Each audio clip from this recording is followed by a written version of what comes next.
Intentaram condená-la al olvido, intentaram silenciá-la, invalidá-la, questionaram sua fé, ridicularizaram sua ousadia, desvalorizaram sua inteligência e trataram de convencê-la de que por ser mulher, su lugar era el de la subordinación. Pero ella no cayó. Sor Juana Inés de la Cruz no solo resistió, sino que venció.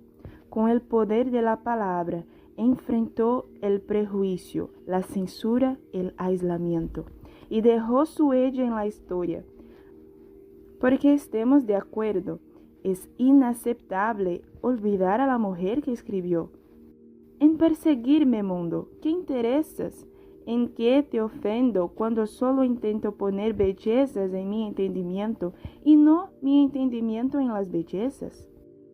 Y convengamos, no es solo por la belleza de la palabra, sino por la fuerza ideológica y representativa. Hoy, más de 300 años después, lo que resuena no es el silencio que intentaron imponerle, sino la fuerza de su voz cuando por voluntad propia decidió callar. Esto es muy importante porque ella decidió permanecer en silencio, aún teniendo mucho que decir. Para comprender su historia, necesitamos retroceder un poco en el tiempo y regresar a los siglos XVI y XVII, siglos en los que nació un movimiento conocido como el barroco, marcado por la duda, el exceso y la tensión entre la luz y la sombra. A partir de ese momento, el arte y la literatura no solo embellecían, sino que cargaban con los dolores, los conflictos y las contradicciones de una sociedad en transformación. En Hispanoamérica, el barroco asumió rasgos propios, volviendo su mirada hacia la realidad colonial, urbana y desigual. Fue en ese ambiente, dominado por la corte, la iglesia y una rígida jerarquía social en la Nueva España del siglo XVII, donde surgió una voz poderosa. Una mujer intelectual que se atrevió a pensar, a cuestionar, a escribir y a brillar en una época en que pensar demasiado para una mujer era casi un crimen. Pero Juana Inés no se doblegó y, aprovechando el hábito religioso, ingresó en el mundo del conocimiento. Lo que para tantas era una prisión, para ella fue oportunidad.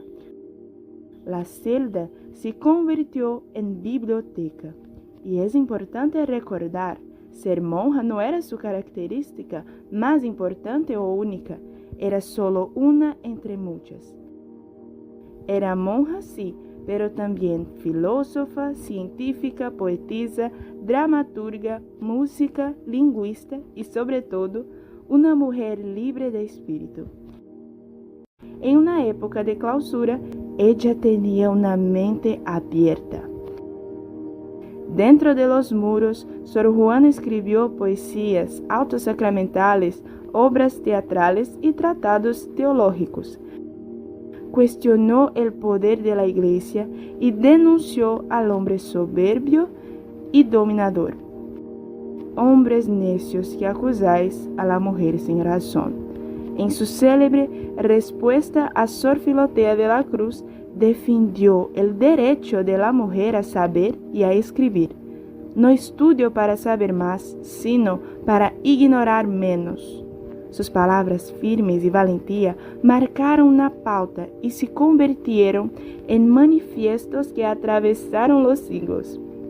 Con ellas, Sor Juana fue una pionera de su tiempo y se convirtió en la primera voz feminista de las Américas, mucho antes de que existiera la palabra feminismo.